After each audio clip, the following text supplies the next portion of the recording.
നമ്മുടെ സമൂഹത്തിന് മുമ്പിൽ ഇവരെല്ലാവരുടെ ചേർന്ന് ഒരു ചോദ്യചിഹ്നമായി മാറുന്നതിനെക്കുറിച്ച് ഒരു സംശയവും വേണ്ട. അത് ഏത് രീതിയിലൊക്കെ വരും എന്നുള്ളത് നമ്മൾ കണ്ടറിയേണ്ടി വരും. ഇതിൻ്റെ ഒരു മാനുഷിക വശത്തിനേക്കാൾ ഉപരിയായിട്ട് സമൂഹത്തിൽ കുറ്റവാസന കുറയ്ക്കാനായിട്ട് ഇത്തരത്തിലുള്ള ഡെസ്റ്റിറ്റ്യൂട്ട്സിനെ, പ്രത്യേകിച്ച് ട്രൈബൽ ആയിട്ടുള്ള ഡെസ്റ്റിറ്റ്യൂട്ട്സിനെ, ഇവർക്ക് വേണ്ടി കോടിക്കണക്കിന് രൂപ സർക്കാർ വകയിരുത്തി ചിലവാക്കാൻ തയ്യാറായിരിക്കുമ്പോൾ ഇതെങ്ങനെ ഇവർ ഇങ്ങനെ അനാഥരായി തുടരുന്നു എന്നുള്ളതൊരു വലിയ ചിന്താ വിഷയം തന്നെയാണ്. ഇപ്പോൾ വനിതാ കമ്മീഷൻ മെമ്പർ ടി ദേവിയും ഞാനും കൂടെ കാസർഗോഡ് നടത്തിയിട്ടുള്ള 3 സിറ്റിങ്സിലായിട്ട് ഏകദേശം 55ഓളം FIR കാസർഗോഡ് എടുക്കുകയുണ്ടായി. ഇതിനകത്ത് ഇപ്പോൾ 18 കുട്ടികളെ പുനരധിവസിപ്പിക്കാനായിട്ട് 18 കുട്ടികൾ അതിന് തയ്യാറായിട്ടുണ്ട്. അപ്പോൾ ഈ കുട്ടികളെ പുനരധിവസിപ്പിക്കുക എന്ന് പറഞ്ഞാലും എളുപ്പമല്ല. കാരണം അവർക്ക് ഈ നമ്മുടെ നാട്ടുരീതികളനുസരിച്ച് സ്കൂളിൽ പോകാനായിട്ടുള്ള ഒരു രീതിയൊന്നും ആയിട്ടില്ല. അല്ല, പിന്നെ അത് മാത്രമല്ല, ജീവിത സാഹചര്യങ്ങളിൽ നിന്ന് പെട്ടെന്നുള്ള, അതെ, തീർച്ചയായിട്ടും അവരുടെ അതുകൊണ്ട് തന്നെ ഒരു മാറ്റം താങ്ങാനും പറ്റില്ല അവർക്ക്. അത് ഒരു തരത്തിൽ അവർ അതിനോട് പൊരുത്തപ്പെടുന്നില്ല. അവർ ചെയ്യുന്ന എന്താണെന്ന് വെച്ചാൽ അവരുടെ ഊരുകളുടെ പരിസരത്ത് തന്നെയായിട്ട് അവർക്ക് ഊരുകൾ പോകാനും വരാനുമായിട്ടുള്ള സൗകര്യം ഉണ്ടാവുന്ന രീതിയിൽ അവരുടെ കൂടെ ഈ കൗൺസിലേഴ്സ് ആയിട്ടുള്ള ആൾക്കാർ കൂടെ നിന്നുകൊണ്ട് വേണം അവരെ പുനരധിവസിപ്പിക്കാൻ. അതൊരു വളരെ എളുപ്പം നടക്കാവുന്ന ഒരു പ്രക്രിയയല്ല. പലപ്പോഴും നമ്മുടെ സർക്കാർ സംവിധാനങ്ങൾ അവർ തിരസ്കരിക്കുന്നതിൻ്റെ ഒരു കാരണം അത് തന്നെയാണ്. ഭക്ഷണം കഴിക്കാത്ത ആദിവാസിക്ക് ഭക്ഷണം കൊടുത്താൽ എന്തായാലും കഴിക്കാത്ത എന്നുള്ള ചോദ്യമാണ്. പക്ഷെ അയാളുടെ എത്നിക് ആയിട്ടുള്ള, അയാളുടെ എന്താ പറയുക, പരമ്പരാഗതമായിട്ടുള്ള രീതികൾ അനുസരിച്ച് മാത്രമേ അയാൾ ഭക്ഷണം കഴിച്ച് ശീലിച്ചിട്ടുള്ളൂ, അയാൾ വിദ്യാഭ്യസിച്ച് ശീലിച്ചിട്ടുള്ളൂ, അവർക്കറിയാവുന്ന കാര്യങ്ങൾ മാത്രമേ അവർ ചെയ്യുകയുള്ളൂ. അപ്പം അതിൽ നിന്ന് ക്രമേണ ഒരു 2 തലമുറ സമയമെടുക്കുന്ന രീതിയിലുള്ളൊരു മാറ്റത്തിന് മാത്രമേ അവർ തയ്യാറാവുള്ളൂ. അതിന് വളരെ ക്ഷമയോടുകൂടി നമ്മൾ അവരുടെ കൂടെ നിന്നില്ലെങ്കിൽ അവരുടെ ഒരു സമൂഹത്തിൻ്റെ മൊത്തത്തിലുള്ള അപജയം ഉണ്ടാവുന്നുള്ളത് ഒന്ന്.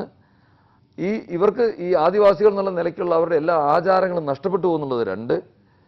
ഇവരിലൊരു വലിയ പങ്ക് ആൾക്കാർ ഇങ്ങനെ, പ്രത്യേകിച്ച് അവിവാഹിതരായ അമ്മമാരുടെ കുട്ടികൾ നാളെ വലിയ കുറ്റവാളികളായി തീർന്ന് സമൂഹത്തിന് നേരെ വിരൽ ചൂണ്ടുന്ന ഒരു അവസ്ഥ ഉണ്ടാകും എന്നുള്ളത് 3. ഈ 3 സാഹചര്യങ്ങൾ നമുക്ക് ഒഴിവാക്കിയേ പറ്റൂ. ഒഴിവാക്കാനുള്ള സംവിധാനങ്ങളും ഉണ്ട്. ഇപ്പോൾ കാസർഗോഡ് തന്നെ പനത്തടി, ഭീമനടി, കോടോംബേളൂർ, രാജപുരം ഇങ്ങനെയുള്ള ഈ മേഖലകളിലൊക്കെയാണ് ഇപ്പം ഈ ആക്ടിവിറ്റി നടന്നിരിക്കുന്നത്. ഇനി മഞ്ചേശ്വരം ഭാഗത്ത് കൊറകരെന്ന് പറഞ്ഞിട്ടുള്ള ഒരു വിഭാഗം അവിടെയുണ്ട്. അവിടെയൊക്കെ ഈ തരത്തിലുള്ള പ്രശ്നങ്ങളുണ്ടെന്ന് നമ്മൾ മനസ്സിലാക്കുന്നു. ഇതുകൂടാതെ വയനാട്ടിൽ ഇതുപോലെ ഉണ്ടെന്ന് മനസ്സിലാക്കുന്നു. അപ്പോൾ ഇതൊരു വലിയ ബൃഹത്തായ പ്രശ്നമാണ്. ഈ പ്രശ്നം വളരെ പ്രശ്നങ്ങൾ ആരും അഡ്രസ് ചെയ്യുന്നില്ല അല്ലേ വേണ്ടതുപോലെ. SC/ST വകുപ്പ് ഒരുപാട് കാര്യങ്ങൾ ചെയ്യുന്നുണ്ട്, ഇല്ലയെന്ന് പറയുന്നത് ശരിയല്ല. പക്ഷേ ഈ ചെയ്യുന്നത് പലപ്പോഴും ഒരു അപ്ലൈഡ് ആന്ത്രപ്പോളജിക്കൽ മൈൻഡോടുകൂടി ചെയ്യണമെന്നാണ് ഞാൻ അതിനെ പറയുന്നത്. അതായത് നരവംശാസ്ത്രത്തിൻ്റെ അർഹതയുള്ളവർക്ക് കിട്ടുന്നുണ്ടാവില്ല, അർഹതയുള്ളവർക്ക് കിട്ടുന്നില്ല, അർഹതയുള്ള രീതിയിൽ അത് എത്തുന്നില്ല. ഉദാഹരണത്തിന് ഈ atrocity cases, SC/ST PA act atrocity cases എടുക്കുന്ന എല്ലാ വിക്ടിംസിനും കൊടുക്കേണ്ട കുറേ ആനുകൂല്യങ്ങളുണ്ട്. ഉദാഹരണത്തിന് അവരിപ്പോൾ എന്നെ കാണാൻ വരികയാണ്, അവർ താമസിക്കുന്ന സ്ഥലത്ത് നിന്ന് ഇവിടം വരെയുള്ള ടാക്സി ഫെയർ കൊടുക്കാനായിട്ട് നിയമത്തിൽ വ്യവസ്ഥ ചെയ്തിട്ടുണ്ട്. ഇത് ഉടനെ കൊടുക്കണമെന്നും 3 ദിവസത്തിനുള്ളിൽ കൊടുക്കാത്ത പക്ഷം കൊടുക്കാത്ത ഉദ്യോഗസ്ഥനെതിരെ നടപടി എടുക്കണമെന്ന് ആക്ടിൽ വ്യവസ്ഥ ചെയ്തിട്ടുണ്ട്. പക്ഷേ ഇത് ഇന്ന് വരെ നടന്നു കാണുന്നില്ല. ഇത് ഏതെങ്കിലും ഒരു എക്സിക്യൂട്ടീവ് മജിസ്ട്രേറ്റിനെ അല്ലെങ്കിൽ ട്രൈബൽ വെൽഫെയർ ഓഫീസറെയാണ് ഇതിൻ്റെ ചുമതല ഏൽപ്പിച്ചിരിക്കുന്നത്. പക്ഷേ പലപ്പോഴും ഇത്തരത്തിലുള്ള ഫണ്ടുകൾ അവർക്ക് സ്വായത്തമാവുന്നില്ല എന്നുള്ളൊരു പരാതി അവരുടെ ഭാഗത്തുനിന്നുണ്ടായിട്ടുണ്ട്. അപ്പോൾ ഇപ്പം നമ്മൾ എടുത്തിട്ടുള്ള എല്ലാ കേസുകളിലും ഇത്തരത്തിലുള്ള ഫണ്ടുകൾ റിലീസ് ചെയ്യാനും ഈ ആൾക്കാർക്ക് അത് കൃത്യമായി കിട്ടുന്നു എന്ന് ഉറപ്പുവരുത്താനും അവരത് ഇപ്പോൾ കിട്ടുന്ന പണത്തിൻ്റെ കാര്യം തന്നെ ആദിവാസിക്ക് ഒരു 100 രൂപയുടെ നോട്ടെന്ന് പറഞ്ഞ ഒരു കടലാസിൻ്റെ വില അവർക്കുള്ളൂ. അത് കടലാസല്ലാന്നും അതിൻ്റെ മൂല്യം അവരെ മനസ്സിലാക്കിച്ചു കൊടുക്കാനുമായിട്ട് നമ്മൾ കുറേ മോണിറ്ററിംഗ് വേണം. കണ്ടിന്യൂസ് ആയിട്ടുള്ള മോണിറ്ററിംഗ് വേണം. ഇപ്പോൾ ഈ SC/ST അട്രോസിറ്റീസ് ആക്ട് അനുസരിച്ച് നമ്മൾ ഈ റേപ്പ് വിക്ടിംസ്, ഇപ്പോൾ ഈ അവിവാഹിതരായ അമ്മമാരുടെ ബലാത്സംഗത്തിനിരയായ സ്ത്രീകളുടെ കേസുകൾ എടുത്തു കഴിയുമ്പോൾ അവർക്ക് 1 ലക്ഷം രൂപയാണ് സർക്കാർ കൊടുക്കുന്നത്. ഈ കേസ് അന്വേഷണത്തിൻ്റെ കേസ് രജിസ്റ്റർ ചെയ്ത 25,000, കേസിൻ്റെ പുരോഗതിക്കനുസരിച്ച് പിന്നെ 25,000 അങ്ങനെ കൊടുക്കണമെന്നാണ്. കേസ് ചാർജ് കൊടുത്ത് കൺവിക്ഷൻ ആയി കഴിഞ്ഞാൽ 1 ലക്ഷം രൂപ ഇവർക്ക് കിട്ടും. ഈ 1 ലക്ഷം രൂപ ഇവർക്ക് കിട്ടുമ്പോൾ ഇതെങ്ങനെ ചിലവാക്കുന്നു എന്നുള്ളതും കൂടെ ശ്രദ്ധിക്കാനായിട്ട് കൂടെ സ്നേഹമസൃണമായ രീതിയിൽ കുറേ ആൾക്കാരുണ്ടാവണം. അവർക്ക് പുറം ലോകമായിട്ട് ബന്ധമുണ്ടാവണം, ആദിവാസി ലോകമായിട്ട് ബന്ധമുണ്ടാവണം. അപ്പം ഇങ്ങനെയുള്ള ഒരു വലിയ ഗ്യാപ്പ് ഫില്ല് ചെയ്യാനായിട്ട് ഇപ്പോൾ മഹിളാ സമാഖ്യ എന്നും ഞാൻ നേരത്തെ പറഞ്ഞ ആ സംഘടന ഈ ഗ്യാപ്പ് ഫില്ല് ചെയ്തുകൊണ്ടിരിക്കുകയാണ്. ഇപ്പോൾ കാസർഗോഡ് പോലീസും മഹിളാ സമാഖ്യയും ട്രൈബൽ വെൽഫെയർ ഡിപ്പാർട്ട്മെൻറ്റും കൂടെ ചേർന്നുകൊണ്ട് അവിടെ പുതിയൊരു ഹോസ്റ്റൽ ഇപ്പോൾ തുടങ്ങുകയാണ് ഈ അമ്മമാർക്കും കുട്ടികൾക്കും ഒന്ന് താമസിക്കാനായിട്ട്. ഇവർ വീണ്ടും ഈ ഡെസ്റ്റിറ്റ്യൂഷനിലേക്ക് പോയിട്ട് അവർക്ക് പണത്തിൻ്റെ ആവശ്യമോ എന്തെങ്കിലും വന്നിട്ട് ഇവരെ ഉപയോഗിച്ച് എന്തെങ്കിലും ഒരു സ്വയം തൊഴിൽ അതും നമ്മൾ ആലോചിക്കുന്നുണ്ട്. ഇപ്പോൾ അഗ്രികൾച്ചറൽ യൂണിവേഴ്സിറ്റി അവർക്ക് കുറേ തൈകൾ കൊടുക്കുന്ന സംവിധാനം, അവരുടെ സ്ഥലം ഫലപ്രദമായി ഉപയോഗിക്കുന്ന രീതിയിൽ. അപ്പം അതിനകത്തൊക്കെ എന്ന് പറഞ്ഞു കഴിഞ്ഞാൽ അവരുടെ എത്നിക് ആയിട്ടുള്ള രീതികളുമായിട്ട് ഒരുപാട് വ്യത്യാസം വരാത്ത രീതിയിലുള്ള ജോലികളെ അവർ ചെയ്യുള്ളൂ. അവരോട് നമ്മൾ നാളെ രാവിലെ തൊട്ട് നിങ്ങൾ പീഡിപ്പിക്കപ്പെട്ട ആദിവാസി യുവതിയാണ്, വരൂ നിങ്ങൾ ഇവിടെ വന്ന് സർക്കാർ ജോലി ചെയ്യൂ എന്ന് പറഞ്ഞാൽ അവർ വരില്ല. ശരിയാ. അവർക്ക് അതിൻ്റെ പ്രാധാന്യം അറിയില്ല. അപ്പോൾ ഞാൻ നിലമ്പൂർ മുണ്ടൻകടവ് കോളനിയിൽ പോയപ്പോൾ അവിടെ 1-2 പയ്യന്മാരോട് സംസാരിക്കുകയുണ്ടായി. കൊച്ചു പയ്യന്മാരാണ്, 7ാം ക്ലാസ്സിൽ നിന്ന് സ്കൂളിൽ നിന്ന് ചാടിപ്പോയി. അവർ തന്നെ പറയുന്നതാണ് ചാടിപ്പോയിട്ട് എന്ത് ചെയ്തു, ഈറ്റ വെട്ടാൻ പോയി. ഈറ്റ വെട്ടാൻ പോയിട്ട് പിന്നെ എന്താ അവർ ചെയ്യുന്നത്, അവരിടയ്ക്ക് വൈകുന്നേരം പോയി മദ്യപിക്കും. അപ്പോൾ അതിന് എവിടുന്ന് പണം കിട്ടും, ഈറ്റ വെട്ടാൻ പോകുന്നിടത്ത് പണം കിട്ടും. അപ്പോൾ അത് അവൻ്റെ ആ കാര്യം പറഞ്ഞുകൊണ്ട് നമ്മൾ ജൂനിയർ ജസ്റ്റിസ് ആക്ട് അനുസരിച്ച് കേസെടുത്തു. അവനോട് പറഞ്ഞു നാളെ തൊട്ട് നീ സ്കൂളിൽ പോകണം. അവൻ്റെ ഭാഗത്ത് നിന്ന് റെസിസ്റ്റൻസ് ആണ്. ഞാൻ എന്തിന് സ്കൂളിൽ പോകണം, സാർ എന്തിനാ എന്നെ ബുദ്ധിമുട്ടിക്കുന്നതെന്നാണ് അവൻ ചോദിക്കുന്നത്. അത് അവനെ ബുദ്ധിമുട്ടിക്കുകയല്ല, അവനെ മറിച്ച് അവൻ്റെ എന്താ പറയുക, ഒരു പിതാവിൻ്റെ സ്ഥാനത്ത് നിന്ന് നമ്മളെല്ലാവരും ചെയ്തേ പറ്റൂ. ഈ ഓരോ ഉദ്യോഗസ്ഥനും ആ ഒരു സ്ഥാനം ഏറ്റെടുത്ത് അവനെ നേരെയാക്കിയേ പറ്റൂ. അവിടെ അതെല്ലാം പോലീസ് അന്വേഷണത്തിൽ വരുന്ന കാര്യങ്ങളാണ്. അവിടെ കരുളായി എന്ന് പറയുന്ന സ്ഥലത്ത് ഒരു സർവീസ് സഹകരണ ബാങ്കിൽ ഇവൻ അക്കൗണ്ട് ഉണ്ട്. 12 വയസ്സുള്ള ഒരു ബാലന് എങ്ങനെയാണ് സ്വന്തം പേരിൽ ഒരു അക്കൗണ്ട് തുടങ്ങിയെന്നുള്ളത് പോലും അജ്ഞാതമാണ്. അവിടെയുള്ള പൈസ എടുക്കുന്നു, അവൻ നെയ്ച്ചോറ് കഴിക്കുന്നു, മദ്യപിക്കുന്നു, അങ്ങനെ ഒരു ജീവിതം. അവന് പഠിക്കണം, അവന് നല്ല നിലയിൽ എത്തണം എന്നുള്ള ഒരു കാര്യം മനസ്സിലാക്കിച്ചു കൊടുക്കാനായിട്ട് അവിടെ നമ്മുടെ ആൾക്കാരുടെ പ്രസൻസ്, അതായത് നമ്മുടെ ആൾക്കാരെന്ന് പറഞ്ഞാൽ ആധുനിക മനുഷ്യനെന്ന് സ്വയം വിശ്വസിക്കുന്നവൻ്റെ പ്രസൻസ് ചൂഷണത്തിനല്ലാത്ത രീതിയിൽ അവിടെ ഉണ്ടാവണം. ഈ മലയാള ചലച്ചിത്ര മേഖല നേരിടുന്ന ഏറ്റവും വലിയ പ്രതിസന്ധിയാണ് വീഡിയോ പൈറസി. ഇപ്പോൾ താങ്കൾക്കാണ് അതിൻ്റെ ചുമതല തന്നിരിക്കുന്നത്. ഇപ്പോൾ റീസെൻ്റ്ലി ഏറ്റവും ഒടുവിൽ പുറത്തിറങ്ങിയ ഉറുമി പോലുള്ള സിനിമകളുടെ ഇതുപോലും CD പോലും ഇറങ്ങിയിരിക്കുക. ഇതെങ്ങനെ സംഭവിക്കുന്നു? ഇത് ആരുടെ ഭാഗത്താണ് വീഴ്ച? ഇത് വളരെ കൂലങ്കഷമായി എല്ലാവരും ഇരുന്ന് ചിന്തിക്കേണ്ട ഒരു വിഷയമാണ്. മുമ്പ് കാലത്ത് വ്യാജ CD എന്ന് പറയുന്ന ഒരു സാധനം പെട്ടെന്ന് കണ്ടാൽ തിരിച്ചറിയാമായിരുന്നു. കാരണം എന്ന് വെച്ചാൽ അതിൻ്റെ ക്വാളിറ്റി മോശമായിരിക്കും. മിക്കവാറും സിനിമാ തിയേറ്ററിൽ പോയിട്ട് ആരും അറിയാതെ രഹസ്യ ക്യാമറ വെച്ച് എടുക്കുന്നതൊക്കെ ആയിരിക്കും. ഇപ്പോൾ വ്യാജ CD ഇറങ്ങുന്നവയുടെ ക്വാളിറ്റി എന്ന് പറയുന്നത് വളരെ വളരെ ഒറിജിനൽ പ്രിന്റിനെ വെല്ലുന്ന രീതിയിലുള്ള ക്വാളിറ്റിയാണ്. പിന്നെ 23 കോടി രൂപ ചിലവാക്കി 3 സിനിമ പിടിക്കുന്ന ആ 3 സിനിമയും കൂടി 20 രൂപയ്ക്ക് ഒരു DVD-യിലാക്കിയിട്ട് വിൽക്കുന്നൊരവസ്ഥ. ഇത് ഈ സത്യം പറഞ്ഞാൽ ഈ ഇൻഡസ്ട്രിയുടെ കടക്കിൽ കത്തിവെക്കുന്ന ഒരു ഏർപ്പാടാണ്. ഇതിൻ്റെ നോഡൽ ഓഫീസറായിട്ടും ഇപ്പോൾ ജോലി എടുക്കുന്നത് ഞാൻ തന്നെയാണ്. ഇപ്പോൾ കഴിഞ്ഞ ദിവസം ഈ പ്രൊഡ്യൂസേഴ്സ് അസോസിയേഷൻ്റെ ആൾക്കാരും സൈബർ സെല്ലിൻ്റെ ആൾക്കാർ, കേരളത്തിലുള്ള എല്ലാ ജില്ലകളിൽ നിന്നുള്ള സൈബർ സെല്ലിൽ ജോലി ചെയ്യുന്ന ഉദ്യോഗസ്ഥരുടെയും ഈ തരത്തിലുള്ള സിനിമ ഔദ്യോഗികമായി നിർമ്മിക്കുന്ന ചില കമ്പനികളുടെ പ്രതിനിധികളുമായിട്ടൊരു യോഗം എറണാകുളത്ത് വിളിക്കുകയുണ്ടായി. അതിൽ നിന്ന് ഇതുവരെ ആ യോഗത്തിൽ മനസ്സിലാക്കിയ ഒരുപാട് സത്യങ്ങൾ നമുക്ക് ഒരുപാട് പുതിയ വിവരങ്ങൾ തരികയുണ്ടായി. പുതിയ അന്വേഷണത്തിന് പുതിയ മേഖലകൾ തുറക്കുകയുണ്ടായി. ഏറ്റവും പ്രധാനപ്പെട്ടതെന്ന് പറഞ്ഞു കഴിഞ്ഞാൽ വ്യാജ CD നിർമ്മാണം അല്ലെങ്കിൽ വ്യാജ CD കൊണ്ടു നടന്ന് കാണിക്കുന്നത് ഇത്രയും കാലം നമ്മൾ കോപ്പിറൈറ്റ് ആക്ടിൻ്റെ വയലേഷൻ ആയിട്ടാണ് നമ്മൾ കേസെടുത്തിരുന്നത്. കോപ്പിറൈറ്റ് ആക്ട് മാത്രമാണ്. പക്ഷെ ഇപ്പം മനസ്സിലാവുന്നത് ഇതൊരു കമ്പ്യൂട്ടർ നെറ്റ്വർക്കിനെ ഭേദിച്ചുകൊണ്ടാണ് ഇതിൽ നിന്ന് സിനിമാ നിർമ്മാണം നടക്കുന്നത്. ഇപ്പോൾ പണ്ടത്തെ പോലെ ഒരുപാട് പ്രിന്റ് എടുത്ത് ആ പ്രിന്റ് കൊണ്ടുവന്ന് ഒരു തിയേറ്ററിൽ നിന്ന് മറ്റൊരു തിയേറ്ററിലേക്ക് സപ്ലൈ ചെയ്യുന്ന സംവിധാനം നിന്നു. ഇപ്പോൾ എല്ലാ സിനിമാ തിയേറ്ററുകളും കമ്പ്യൂട്ടറൈസ്ഡ് ആണ്. ഈ 3 സിനിമാ കമ്പനികൾ, അതായത് Cube, UFO, Prasad cine lab എന്ന് പറഞ്ഞ 3 കമ്പനികളാണ് കേരളത്തിൽ ഒട്ടുമുക്കാലും സിനിമകളുടെ നിർമ്മാണത്തിൽ ഏർപ്പെട്ടിരിക്കുന്ന ആളുകൾ. ഇവരുടെ ഒരു ഫിനിഷ് പ്രോഡക്റ്റ് വന്നു കഴിയുമ്പോൾ അവരുടേതായിട്ടുള്ളൊരു നെറ്റ്വർക്കിൽ അവർ സൂക്ഷിക്കുകയാണ് ചെയ്യുന്നത്. അവരുടെ സെർവറിൽ സൂക്ഷിച്ച് ആ സെർവറിൽ നിന്ന് ഈ ഓരോ സിനിമാ തിയേറ്റർ, ഓരോ സിനിമാ ഹാളിലേക്കും പ്രത്യേക ഐഡന്റിഫിക്കേഷനോട് കൂടിയിട്ടാണ് അവർ സപ്ലൈ ചെയ്യുന്നത്. അപ്പം ഇതെവിടുന്നാണ് മോഷണം പോകുന്നതെന്ന് ഇനി ആ DVD-യും CD-യും ഇവരെ കൊണ്ട് പരിശോധിപ്പിച്ചാൽ കണ്ടുപിടിക്കാൻ സാധിക്കും എന്നുള്ളതാണ് ഇപ്പോഴത്തെ ഒരു പ്ലസ് പോയിന്റ്.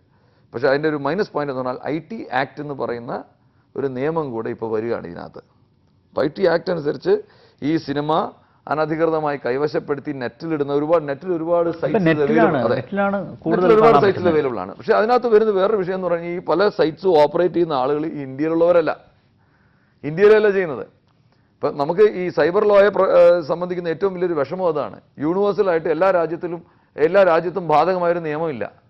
ഇന്ത്യയിൽ IT ആക്ട് ഇന്ത്യൻ പൗരന്മാർക്കും ഇന്ത്യയുടെ ടെറിട്ടോറിയൽ ബോർഡേഴ്സിനകത്തും ഇവിടെ ചെയ്യുന്ന ഒരു കുറ്റകൃത്യം അമേരിക്കയിൽ കുറ്റകൃത്യമാവണമെന്നില്ല. സൗദി അറേബ്യയിൽ കുറ്റകൃത്യമാവുന്ന സാധനം ഇന്ത്യയിൽ കുറ്റകൃത്യമല്ല. ശരിയാ. അപ്പം അങ്ങനെയുള്ളൊരു ബുദ്ധിമുട്ടുണ്ടെങ്കിലും എവിടെ നിന്ന് ഇന്ത്യയിലെ ഒരു പ്രോഡക്റ്റ് ഇങ്ങനെ ചെയ്താലും ആ വ്യക്തി ഇന്ത്യൻ നിയമപ്രകാരം ശിക്ഷാർഹനാണ്. സങ്കടകരമായ ഒരു വസ്തുത എന്ന് പറഞ്ഞാൽ പലപ്പോഴും ഈ പുറത്തുള്ള ആളുകൾ വിദേശ മലയാളികളിൽ പലരും അല്ലെങ്കിൽ IT മേഖലയിൽ ജോലി ചെയ്യുന്ന ആൾക്കാർ, കേരളത്തിന് പുറത്ത് ജോലി ചെയ്യുന്നവരൊക്കെ വളരെ നിസ്സാരമായി കരുതിക്കൊണ്ട് ഇത്തരം സൈറ്റ്സിൽ നിന്ന് ഇത് ഡൗൺലോഡ് ചെയ്ത് കാണുന്നൊരു ഏർപ്പാടുണ്ട്. ശരിയാ.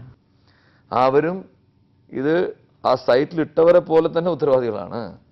അവർ സൈബർ ലോ പ്രകാരവും തെറ്റുകാരാണ്, കോപ്പിറൈറ്റ് ആക്ട് വയലേഷനും തെറ്റുകാരാണ്. ഇപ്പോൾ നമ്മൾ 1-2 കേസുകൾ എടുത്തിട്ടുണ്ട്. ഇപ്പോൾ DGPയുടെ നിർദ്ദേശപ്രകാരം ആ കേസുകളെല്ലാം IT ആക്ടിൻ്റെ പരിധിയിൽ കൊണ്ടുവന്ന് തന്നെ അന്വേഷണം നടത്തുകയും ആലപ്പുഴ ഒരു അനധികൃതമായ സംപ്രേഷണം നടത്തിയ ഒരു ആളെ നമ്മൾ പിടിക്കുകയുണ്ടായി.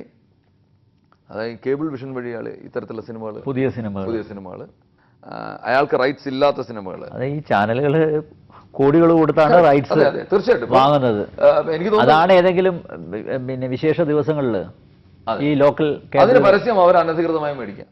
അപ്പോൾ അങ്ങനെ ചെയ്യുന്ന ഒരു കേസ് നമ്മളിപ്പോൾ എടുത്തിട്ടുണ്ട്. അതിൽ IT ആക്ടിൻ്റെ പ്രൊവിഷൻസും കൂടെ ഉപയോഗിച്ചുകൊണ്ടാണ് ആ കേസ് എടുത്തിരിക്കുന്നത്.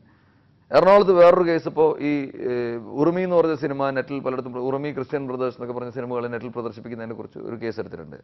ആ കേസിൽ വളരെ കൂലങ്കഷമായ അന്വേഷണം നടക്കും.